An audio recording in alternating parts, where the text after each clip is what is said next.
that even mean, Bowers Game Corner? Ahoy there, YouTube! I'm back again today for another game review, and today I will be reviewing the immensely popular Pandemic from Z-Man Games.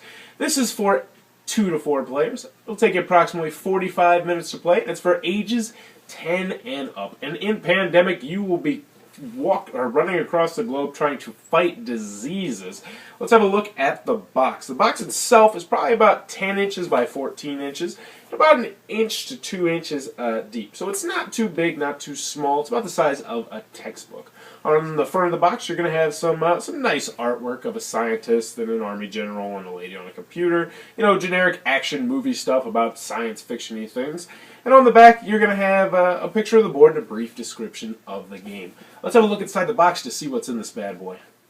Alright, so inside Pandemic, you're going to get a lot of stuff. At first, it's going to seem daunting, but don't worry, because your instruction booklet you're going to get is absolutely outstanding. In its full color, it is a beauty. It will tell you everything you need to know about this game.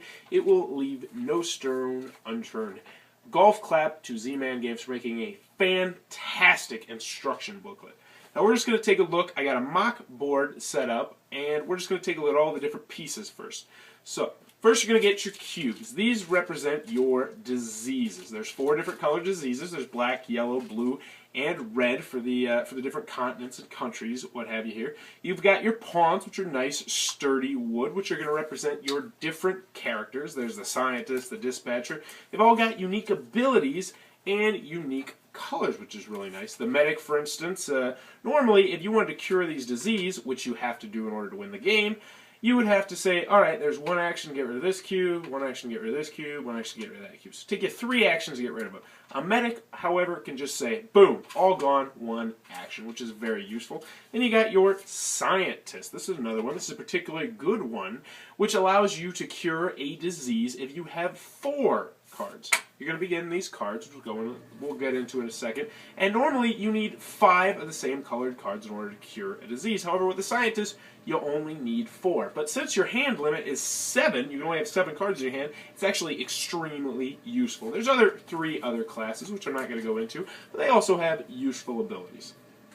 So we got our pawns, we got our diseases, you have your research centers. This is where you're going to start the game, and you always start in Atlanta, right here. And it does have real-world locations, which is kind of neat. And you can build these throughout the world, and then you'll be able to fly from one to the other for 1 action if you're on it, which will become useful in the game. Next, you're going to get your cards. These black cards right here are just random countries throughout the world. So you got like Istanbul, Chicago, and these are going to come into play. You're going to draw these cards, and when you do, you're going to put the infection cubes on there, which you don't want to do. Next, you're going to get the cards, which will be going into your hand. These also have, I like these cards a lot. They got a brief description, the location, how many people are there, so it's actually kind of neat. And these are the cards that are going to be used to cure the diseases. You also have some special event cards in there, which you will want to use very, very smartly throughout the game. For instance, this one is One Quiet Night. The next player to begin playing, the infector phase of their turn is skipped, which means they don't have to draw these cards, which will be very useful. So, anywho, and last but not least, we have the diseases down here, because that is the main point of the game. In order to win this game, you and your teammates will be working together, because this is a cooperative game. There's no killing each other in this. You will all have to work together, use all your special abilities together to try and cure the diseases, and then when you do cure a disease, you'll be able to put it right there. And if you can cure all the diseases, you'll win the game. Sounds easy? It's not. It is extremely difficult. How do you lose the game? Let's go into it real quick. If you use all your cubes, and if you take these off, you can reuse it, but if you use all your cubes on any particular color, you lose the game. If you run out of these cards, you lose the game. If your outbreak meter gets down to here, you lose the game. Now, what's an outbreak? Well, we'll get into that in a second. Let's just start the mock hand, get this thing rolling. So with 2 players, you're going to have 4 cards. And we got white and we have purple. So let's look at the white guy. He's the scientist, so he's got the special ability that if he gets 4 of the same colored cards, he can cure a disease. Very useful. And we have the purple, which is the dispatcher, which lets you move your fellow players on your turn as if they were your own. And then you can move your pawn to another city containing a pawn for one action. So if the white guy right here, I could say, all right, for one action, I go right here to right there. Or you could also move the white guy to wherever you want during your turn, as long as it uses your actions. And the heart of the game is in the actions. Let's just go ahead and do the mock turn. So the first order of play, which are on these awesome handy cheat cards, which I love when game companies give you, is to take 4 actions. So we're going to look at the map, and I've gone ahead and drawn the cards. At the beginning of a game, you're going to draw 9 cards. The first 3 you draw are going to be major outbreaks, which means they'll get 1, 2, 3 cubes. The next 3 cards, you're going to get medium outbreaks, so they'll get 2 cubes. And then the last 3 cards are going to get 1 cube, so they're just minimal outbreaks. So now what you need to try and do is go around the map, making sure there's no outbreaks, and trying to cure the diseases. So we look at this map, obviously yellow is a hot spot. We want to try and get to yellow. So let's just go ahead, and white guy's going to look at his cards. He's got 1, 2, 3 red and a special card. Lets him examine the top 6 of the infection draw pile and put them in any order he wants. Those aren't very useful right now, so he's just going to go 1, 2, 3, and maybe he'll stop, and with his 4th action, he'll take off this yellow. So now there's only 1 there. Then he's going to draw 2 cards. He gets a special event and a black card. Next, purple person's turn. Oh wait, sorry. Next, he's going to resolve any epidemic cards, which we will get into in a second. They are something that will infuriate the hell out of you. And discard 7 cards, but luckily he only has 6. And he's going to draw infection cards. These are the cards we were referring to earlier. So, how many infection cards do you draw? It's quite simple. 2, 2, 2, 3, 3, 4, 4. So the most you're ever going to draw is 4. Right now we're only drawing 2. So he's going to draw 2 cards, Chicago and Seoul. So what he's going to do, he's going to put 1 on Chicago, and he's going to put 1 on Seoul.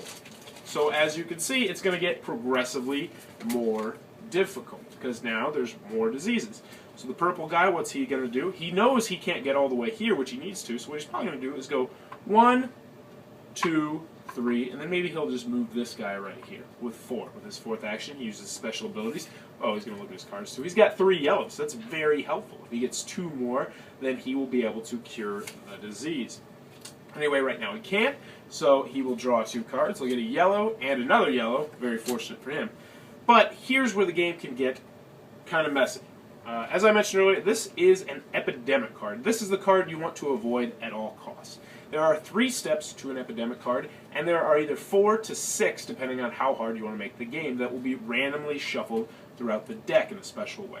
So first, increase the infection. So if you draw this green card instantly, this goes right here. So now you see if you draw 1, you're still at 2. If you draw another, you're at 2. But if you draw 3, you now are picking 3 cards from this pile, making it more difficult.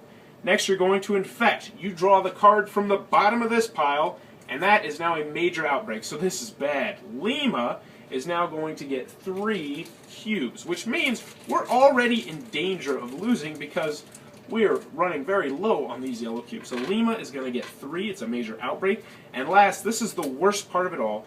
The number 3 step, you're going to intensify. This means you shuffle all of these cards in the discard pile. You're going to shuffle them, and you're going to put them on top. So all of these bad cards you don't want to draw are right here in this pile. You'll draw another card to replace that crappy card, and then you're going to draw your 2 of these country cards to see what happens. And we got 2 yellows. We got Lagos and Kinshasa. So let's see, does that set off anything? Yes, in fact it does. Perfect. You're going to see an example. So Kinshasa, we'll do that one first. It's going to get 1 yellow, and it is, where is that Kinshasa? Right there. Then we're going to do Lagos. So we just put a 4th cube right here, right? Nope. You can't have 4 cubes. Once you get to 4, what happens is you have an outbreak. This is when you get to see it. So first things first, you get an outbreak, you move your outbreak token 1 up. If you get down to the 8, you are dead. The game is over. So next what you're going to do is, and since you can't have 4 cubes there, what it does is it spreads all around. So 1 goes here to Khartoum, 1 goes here, and 1 goes here. So now there's more disease everywhere. But what can happen is if you got another one right here, it can cause chain reactions. So say if this had 3 and then this had 3, if this gets has an outbreak, then this now has an outbreak, and it just spreads like wildfire, and your game can get over real quick. It can become an extremely difficult game. It will require a little bit of luck, a little bit of skill, but overall, that's about the core gameplay there. Your goal is not to cure, your goal is just to cure everything. You don't have to get rid of all the disease. All you have to do is cure all diseases.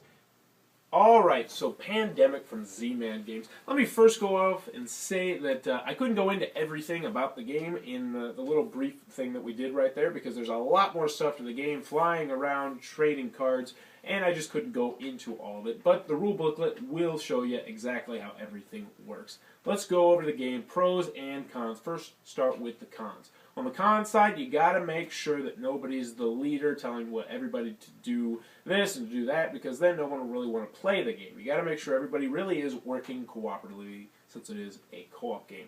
Also, some of the cards are a little bit overpowered. The character's a little bit overpowered. The medic and the scientist come to my mind. The medic and the scientist are the cards you're going to want every time. The other three, they're good, but they're not great. But that's not enough to really break the game, per se. Last, the game can be challenging. It can be extremely challenging and extremely frustrating. You'll be this close, and then you'll be dead and done. But luckily for you, you can adjust the difficulty. You can set up some house rules, do what you want, which they made that so you could make it as hard or as easy as you want, which is great. On the pro side, let me say this is a fantastic game. This is one of my favorite games, probably one of my top 5 games. Go buy it right now. Full price, used, if you're lucky, but it is a awesome game. The instruction booklet is great. They got the little baggies and everything comes in it, which is great. This is a great gateway game. Your girlfriend will enjoy playing this. Your family will enjoy playing this, and they can take the 15 to 20 minutes to learn the game. It is just a great game. And even when you do lose, even when you're this close to winning, you'll say, we were so close. And you want to do it again. And that's what's so great about this game. You can adjust the difficulty. So say if you're just getting kicked in the teeth every time, you say, all right, instead of 4 pandemic cards, we're going to do 3 pandemic cards. Or do 2 pandemic cards. Or if you start to get better, this is another great thing about the game. Since it's a co-op game, you figure, all right, once you've mastered it, you've mastered it. No, you can add 5 pandemic cards. You can add 6 pandemic cards. You can play with a house rule that says, instead of just having to cure all the diseases, you have to eradicate all the diseases. You can make it as easy or as difficult as you want. All the components are great. The box is sturdy. The artwork is fantastic. I love Pandemic. Go buy it. If you enjoyed this review, please be sure to subscribe to my channel. Thanks for your time, YouTube. That was the review for Pandemic. For more reviews, check back at Bauer's Game Corner.